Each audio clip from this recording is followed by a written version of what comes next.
अस्सलाम वालेकुम। आज हम पढ़ेंगे यूट्रस और वेजाइना। तो पहले हम यूट्रस को देखते हैं, उसकी सारी एनाटमी पढ़ेंगे, blood supply, nerve supply, Venus drainage, lymphatic drainage, वो सारा कुछ कवर करेंगे। उसके बाद हम जाएंगे वेजाइना पर। वेजाइना का थोड़ा सा है, उसके क्लिनिकल थोड़े से हैं, वो डिस्कस करेंगे। यूट्रस क्या है? Uterus is a muscular organ, ठीक है, जो कि प्रेजेंट होता है in the true pelvis. This is the location of uterus and it is covered anteriorly and posteriorly by the two layers of the broad ligament, ठीक है। Or by anteriorly, posteriorly, or laterally, it is attached to the nearby viscera or the walls of pelvis by different pelvic ligaments, ठीक है। और अगर हम इसकी introduction की बात करें, so it is a pear shaped organ having three parts, a fundus, a body and a cervix, ठीक है।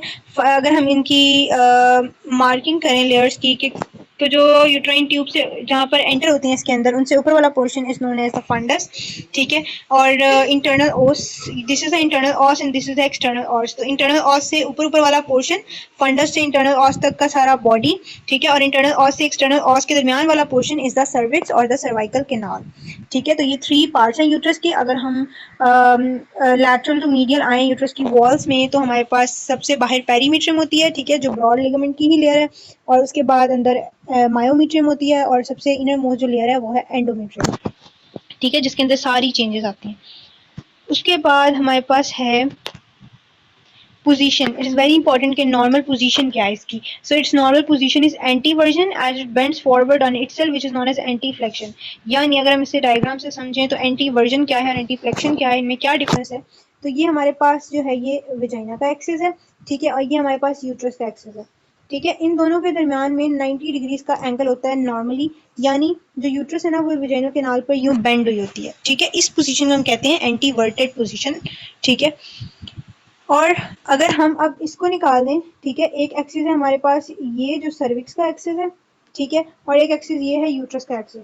इन दोनों के दरमियान में जो यहाँ पर एंगल बन रहा है, this is an acute angle, ठीक है। और अगर हम ये वाला एंगल लें, ठीक है, तो इन दोनों के दरमियान में ये वाला एंगल बनता है मोर देन 90। तो ये जो पोजीशन है ना, जो सर्विक्स के ऊपर भी यूट्रस मुड़ी हुई है, एक तो ये यूं मुड़ी हुई है ना, ठीक है, और दूसरी बात ये यूं भी मुड़ी हुई, ठीक है। यानी अगर हम इसकी, ये है इसकी वेजाइना के cross flex position, this is anteverted, ठीक है। और ये अपने ऊपर भी मुड़ी, यानी ये यूट्रस है, ये सर्विक्स है और ये वेजाइना है, ये ऐसे स्ट्रेट नहीं है। तो this is the anteflexed position. अगर यही, यानी यहाँ पर ये एंटी, एक तो ये इंपॉर्टेंट बात है कि एंटीरियरली एंटीवर्टेड और एंटी फ्लेक्स होती है, ठीक है, एंटीरियर साइड पे। यानी यहाँ ब्लैडर होगा ना, तो ये उसके ऊपर इस तरह से होती है, ठीक है। इसी वजह से जो यूट्रोवेसाइकल स्पेस होती है वो बहुत कम रह जाती है, क्योंकि यूट्रस पूरा जो है वो ब्लैडर के ऊपर आ रहा होता है। जबकि अगर यही चीज़ बैक साइड पर चली जाएगी, हमारे पास ब्लैडर है और यूट्रस ऐसे हो जाए, तो दिस इज रिट्रोवर्टेड पोजीशन। और बिल्कुल ऐसे ही ये ब्लैडर है और ये यूं और यूं बैक साइड पर ही आगे की तरफ भी बेंड हो जाए सर्विक्स और यूट्रस के दरमियान में, तो दिस इज एंटी फ्लेक्स का ऑपोजिट, रिट्रोफ्लेक्स पोजीशन। तो ये हमारे पास यूट्रस की पोजीशंस थी। This is another diagram showing the same thing, anti version और एंटी फ्लेक्शन, ठीक है। और ये 3D डायग्राम आपको इसमें ब्लैडर भी नजर आ रहा है कि किस तरह से यूट्रस जो है वो ब्लैडर के ऊपर जो है वो पूरा उसकी सुपीरियर सरफेस को 2/3 part of the superior surface उसको कवर कर रहा है यूट्रस, ठीक है। पार्ट्स ऑफ यूट्रस मैंने बता दिए हैं, ठीक है। 3 पार्ट्स हैं, फंडस, बॉडी और सर्विक्स। सर्विक्स में एक इंटरनल ओस है जो यूट्रस की तरफ ओपन होता है, एक एक्सटर्नल ओस है जो कहाँ ऊपर ओपन होता है, into the vagina. One important thing to note here कि अगर आप इस डायग्राम को गौर से देखें तो जो सर्विक्स है it is projecting into the vagina, ठीक है। ऐसा नहीं है कि ये सर्विक्स है और इसके नीचे से ये वेजाइना शुरू हो गया, नो। सर्विक्स इस तरह से दो बल्ब्स की फॉर्म में प्रोजेक्ट कर रहे हैं into the vaginal cavity, vaginal canal. तो ये जो सर्विक्स जब प्रोजेक्ट करता है, इसके साइड पे ये छोटी छोटी स्पेसेस बच जाती हैं। इन स्पेसेस को हम क्या कहते हैं, फॉर्निसेस, ठीक है। ये चारों साइड्स पर प्रेजेंट होगी। मैं तो कट सेक्शन दिखा रही हूँ ना, ये भी कट सेक्शन ड्रॉ हुआ है, तो ये चारों साइड्स पर प्रेजेंट होगी। अब ये दोनों लैटरल साइड्स हैं, ये लैटरल साइड्स ऑफ यूट्रस है ना, दीज आर लैटरल फॉर्निसेस। इसी तरह अगर हम इसको लॉन्गिट्यूडनली कट करें जैसे पिछली डायग्राम में था, ठीक है, तो अब ये आपको एंटीरियर और पोस्टीरियर साइड नजर आ रही है। This is the anterior, this is the posterior side. और आप देख सकते हैं इसमें भी पोस्टीरियर फॉर्निक्स है और ये हमारे पास इंटीरियर फॉर्निक्स है। तो ये होते हैं फॉर्निसेस। और सबसे बड़ा जो फॉर्निक्स है ना, ये पोस्टीरियर फॉर्निक्स है। और पोस्टीरियर फॉर्निक्स से अगर हम वेजाइना के थ्रू इधर से नीडल डालें तो हम पोस्टीरियर फॉर्निक्स के जरिए से रेक्टो यूट्राइन स्पेस के अंदर, recto uterine pouch of Douglas के अंदर जो है वो हम जा सकते हैं।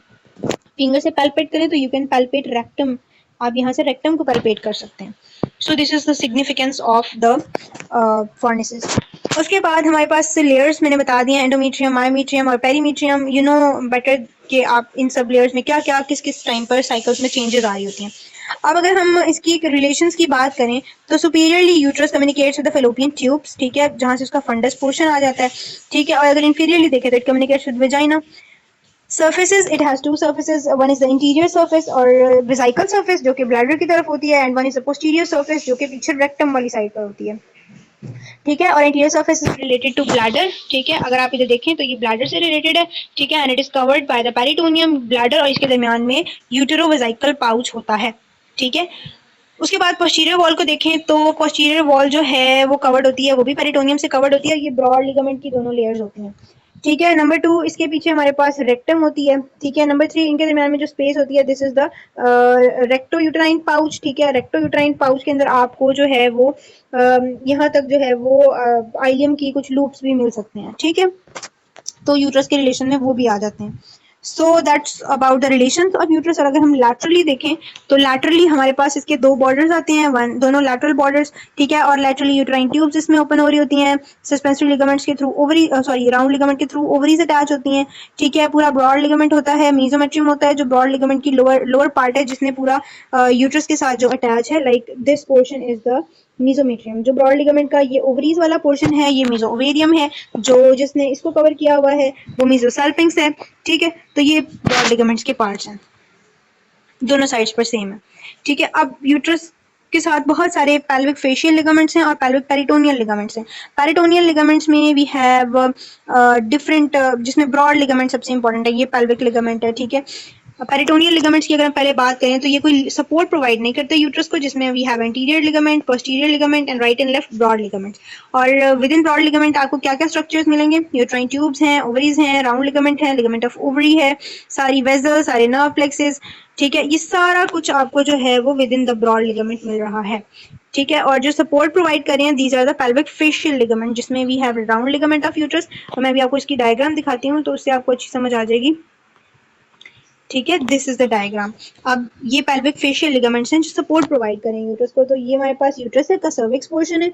अब ये साइड पर ट्रांसवर्स सर्वाइकल लिगामेंट्स है, ये कार्डिनल लिगामेंट है। फिर ये प्यूबो सर्वाइकल है, ये सर्विक्स से प्यूबिक बोन तक जा रहा है। ये सैक्रल लिगामेंट है, सैक्रम तक जा रहा है, फिर कुछ रेक्टम तक जा रहे हैं। तो ये सारे इसको नियर बाय ऑर्गन्स से सपोर्ट कर रहे हैं और इसको उसकी पोजीशन में रखने में हेल्प कर रहे हैं, ठीक है। This is the lateral view showing the same thing. अब अगर हम इसकी पढ़ें, ठीक है, तो ये सारे लिगामेंट्स हैं, ओके। ब्लड सप्लाई क्या है, अगर आप ये डायग्राम देखें तो बहुत अच्छी डायग्राम है जिसमें नजर आ रहा है कि क्या कौन कौन सी जो है वो आर्टरी सप्लाई कर रही है। सबसे पहले हमने बात की थी कि ओवरीज को कौन सी आर्टरी सप्लाई करती है, जो एब्डोमिनल एओर्टा की ब्रांच होती है ओवेरियन आर्टरी। ओवेरियन आर्टरी यहाँ पर आती है और ओवेरियन आर्टरी यहाँ से एनास्टोमोस करती है, नीचे से हमारे पास आ रही होती है uterine artery. Uterine artery branch होती है इंटरनल आइलियक आर्टरी की, which is in turn the branch of common iliac artery.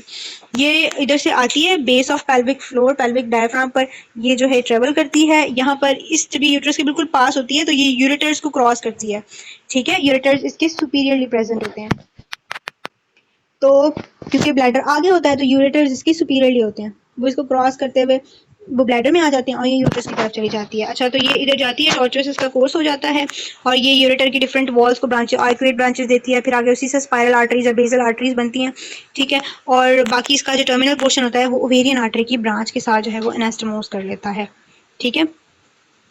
तो यही इसकी सारी यूट्रस की जो है वो ब्लड सप्लाई है। नर्व सप्लाई की बात, वेनस ड्रेनेज की, ये वही डायग्राम है कि यूट्राइन आर्टरी, अभी इसमें एनास्टोमोसिस बहुत साफ नजर आ रहा है कि ये यूट्राइन आर्टरी आ रही है, ये बेस पे पेल्विक फ्लोर पे ट्रेवल करी थी ना, ये इधर आके इसने ओवेरियन आर्टरी के साथ इधर जो है वो एनास्टोमोसिस बना लिया है।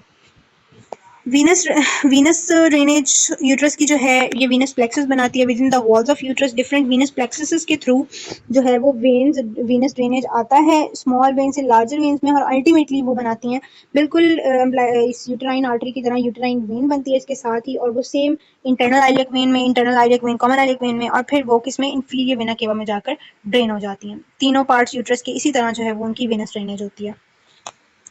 उसके बाद वी हैव लिम्फेटिक ड्रेनेज। तो अगर आप लिम्फेटिक ड्रेनेज ट्रेस करें तो यूट्रस की लिम्फेटिक ड्रेनेज ब्लू कलर में है, ठीक है, ब्लू कलर के जो एरोज हैं, तो यू कैन सी के जो फंडस की लिम्फेटिक ड्रेनेज है वो पेरी आयोटिक लिम्फ नोड्स में और पैरा आयोटिक लिम्फ नोड्स में जा रही है, जबकि जो बॉडी की है ना वो डिफरेंट जा रही है, वो एक्सटर्नल आइलियक में भी जा रही है, ठीक है, इंटरनल आइलियक में भी जा रही है और पैरा आयोटिक में भी जा रही है, ठीक है। और इसके अलावा जो सर्विक्स की है वो हमारे पास एक्सटर्नल आइलियक में ही जा रही है और सैक्रल लिम्फ नोड्स और सुपरफिशियल इंग्वाइनल लिम्फ नोड्स, यानी आप स्पेसिफिकली अगर ना भी बताएं तो आपको इन लिम्फ नोड्स के नाम आने चाहिए, ठीक है। यही सारे रिवॉल्व कर रहे हैं पूरे पेल्विस में, इनके अलावा जो लिम्फेटिक ड्रेनेज है वो कहीं भी नहीं जाते। तो आप एक ही बार इनके फ्रॉम अपसाइड डाउन नाम याद कर लें, पेरी एओर्टिक, पैरा एओर्टिक, फिर आपके पास इंटरनल आइलियक, एक्सटर्नल आइलियक, फिर उसके नीचे आए तो superficial inguinal lymph nodes, deep superficial से वो डीप में चले जाते हैं, और नीचे आपके पास सैक्रल लिम्फ नोड्स आते हैं। So that's all about lymphatic drainage. उसके बाद नर्व सप्लाई की बात करें तो वो भी सिंपल सी है कि इसमें इसकी जो नर्व सप्लाई आती है वो हमारे पास, क्योंकि यूट्रस के दोनों साइड पे वी हैव, अगर मैंने आपको लास्ट लेक्चर आप सुने जो पेल्विक नर्व्स वाला है, तो मैंने आपको इंफीरियर हाइपोगैस्ट्रिक प्लेक्सस की एक इमेज दिखाई थी, ठीक है। उसमें क्या है कि यूट्रस के दोनों साइड्स पर इंफीरियर हाइपोगैस्ट्रिक प्लेक्सस होता है। अगर इस डायग्राम में बताऊं तो this is the superior hypogastric plexus, ठीक है। इससे दो नर्व्स निकलती हैं, left and right hypogastric nerves. ये दोनों नर्व्स ऑन ईच साइड अपना नया प्लेक्सस बना देती हैं विद द पेल्विक स्प्लैंक्निक नर्व्स के साथ मिलकर, इसको हम कहते हैं इंफीरियर हाइपोगैस्ट्रिक प्लेक्सस। इसी इंफीरियर हाइपोगैस्ट्रिक प्लेक्सस से डिफरेंट ब्रांचेज जो हैं वो यूट्रस को इनर्वेट कर रही होती हैं, ठीक है। तो this is about the nerve supply.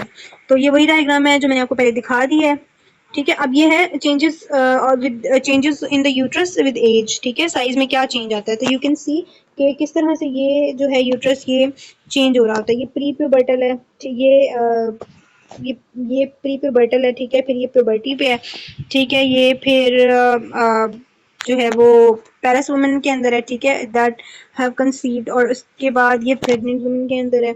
उसके बाद जब मेनोपॉज हो गया है, ठीक है, तो उसके बाद ये वापस श्रिंक होकर अब प्यूबर्टी वाले साइज पर वापस आ जाता है। So these are the changes related to the size of uterus. तो इस डायग्राम में यू कैन सी कि ये कितना इनलार्ज हो जाता है इन फुल टर्म। ये फुल टर्म यूट्रस है विद 37 वीक्स ऑफ गेस्टेशन। तो ये जो है इसका साइज किस कदर इनलार्ज हो गया, ये एब्डोमिनल रीजन में चला गया है। अब इसका क्लिनिकल जो है इंपॉर्टेंट सबसे ज्यादा वो है यूटेराइन प्रोलैप्स, ठीक है। यूट्रस का अपनी सपोर्ट्स का वीक हो जाना, ठीक है। यूट्रस की सपोर्ट्स क्या थी, अगर हम यूट्रस की सपोर्ट्स रिवाइज करें ना, ठीक है, तो यूट्रस की सपोर्ट्स थे लिगामेंट्स। कौन से लिगामेंट्स, फेशियल लिगामेंट्स, ठीक है, जो पेल्विक फेशिया के लिगामेंट्स थे वो, ठीक है, सबसे। लेकिन इन लिगामेंट से भी ज्यादा इंपॉर्टेंट क्या है, जो पेल्विक फ्लोर के मसल्स हैं वो लिवेटर एनाई, वो वाले सारे मसल्स। नंबर 2 पेरिनियल बॉडी सबसे ज्यादा इंपॉर्टेंट है, ये प्राइमरी सपोर्ट में आ जाती है। नंबर 3 पर आप पेल्विक फेशियल लिगामेंट्स बताएंगे, और फिर लास्ट पर आप बताएंगे पेरिटोनियल लिगामेंट्स, ठीक है। पेरिटोनियल लिगामेंट्स कोई सपोर्ट प्रोवाइड नहीं कर रहे हैं सच। तो दिस इज द सपोर्ट। तो अगर इन सपोर्ट्स में वीकनेस आ जाती है तो क्या हो सकता है, यूट्राइन प्रोलैप्स हो सकता है, ठीक है। यूट्रस अपनी लोकेशन से गिर जाएगा और वो वेजाइना के थ्रू बाहर आने लग जाएगा। एक्चुअली ऐसा होता है यूट्राइन प्रोलैप्स में, ठीक है। इसमें अगर आप इसमें देखें तो और डिफरेंट डिग्रीज होती हैं, किसी किसी में सिर्फ सर्वाइकल प्रोलैप्स होता है, किसी किसी में हाफ यूट्रस, और किसी किसी में फुल ग्रेड 4 का जो फुल यूट्रस प्रोलैप्स हो रहा होता है, ठीक है।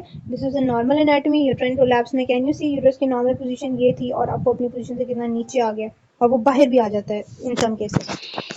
उसके अलावा दो और कंडीशंस हैं, सिस्टोसील और रेक्टोसील। जब विजाइनल प्रोलैप्स भी एक कंडीशन है जिसमें यूट्रस तो पोजीशन पर होता है बट विजाइना बाहर आ रहा होता है, और चूंकि विजाइना डिफरेंट लिगामेंट्स के थ्रू ब्लैडर और रेक्टम से कनेक्टेड है, तो अगर वो इंटीरियर जो यूरिनरी ब्लैडर है उसकी पोस्टीरियर वॉल को भी अपने साथ ले आए तो it can lead to cystocele, ठीक है। और अगर वो रेक्टम की जो इंटीरियर वॉल है जो कि उसके साथ अटैच है उसको साथ ले आए तो this is can lead to rectocele condition, ठीक है। तो that's all about the uterus. उसके बाद अब हम विजाइना डिस्कस कर लें, छोटा सा है ये भी, ठीक है। एनाटमी क्या है, मस्कुलो मेम्ब्रेनस ट्यूब है जो कि वल्वा से लेकर outside the uterus, outside to the uterus, यानी यूट्रस के सर्विक्स के एक्सटर्नल ओस से स्टार्ट होती है टू द वल्वा आउटसाइड, यहाँ तक इसकी एक्सटेंशन है, ठीक है। और सिचुएशन क्या है, between the bladder and the rectum, ठीक है। अभी हमने डायग्राम देखी थी, ठीक है, तो इसमें भी नजर आ रहा है कि जो विजाइना है it is present between the bladder and the rectum, ठीक है। और इरेक्ट पोजीशन में होती है, डायरेक्टेड अपवर्ड एंड बैकवर्ड, और size and shape it's not that important, ठीक है। फॉर्निसेस का मैं आपको बता चुकी हूँ, ठीक है। जो राइट एंड लेफ्ट फॉर्निक्स हैं they are related to ureter and urinary arteries, posterior fornix pouch of Douglas, और इंटीरियर वाला ब्लैडर के रिलेशन में आ रहा है, ठीक है। ये भी बता दिया है रिलेशन, इस डायग्राम में रिलेशन और क्लियरली आवाज़ें हो रही हैं कि पोस्टीरियर फॉर्निक्स से आप पाउच ऑफ डगलस में चले जाएंगे, इंटीरियर वाला ब्लैडर से रिलेटेड है, और Spores of vagina are the same as the supports of uterus because many of the ligaments arise from the cervical and the vaginal portion of the uterus. Uterus के नीचे से भी different ligaments निकल रहते हैं जो pelvic facial ligaments ही होते हैं, ठीक है, and they are supporting the vagina. और इसके अलावा सबसे जो important है वो pelvic diaphragm है, levator ani है, obviously उन्होंने सबसे ज़्यादा support provide की है to the vagina and to the uterus obviously, और perineal body obviously. सो क्लिनिकल्स, इसमें हम जो सिलेबस में इंक्लूड है वेजाइनल प्रोलैप्स है, हम उसको डिस्कस करेंगे। वेजाइनाइटिस क्या होता है? इन्फेक्शन इन द वेजाइना, वो जो मैंने पहले भी आपको बताया हुआ फेलोपियन ट्यूब के केस में कि ये पाथवे है जो कि पेल्विक कैविटी तक ओपन हो रहा है थ्रू फेलोपियन ट्यूब। तो यहाँ पर जो इन्फेक्शन है ना उसे जल्द से जल्द ट्रीट करना बहुत ज़्यादा ज़रूरी है। ठीक है, इसमें सिम्टम्स डिफरेंट हो सकते हैं, इचिंग और बर्निंग सेंसेशन, डिस्चार्ज हो सकता है, there are multiple causes, viral, bacterial, fungal and all that. ठीक है, वेजाइनल प्रोलैप्स क्या है? जिसमें आप अगर एंटीरियर वॉल साथ हो जाएगी तो वो सिस्टोसील हो जाएगा या यूरिथ्रोसील हो जाएगा, और अगर पोस्टीरियर वॉल होगी तो रेक्टोसील हो जाएगा। ठीक है, तो ये हो गया जी वेजाइनल प्रोलैप्स। ठीक है, और ये किसकी कॉजेज क्या है? जो हमने सपोर्ट्स बात की है, सपोर्ट्स की बात की है, अगर उन सपोर्ट्स में से कोई रीजन है जो उन सपोर्ट्स को वीक कर रहा है, ठीक है, तो it can lead to vaginal prolapse. That's all about today's lecture. Thank you so much for watching and subscribe to my YouTube channel for more videos. Allah Hafiz.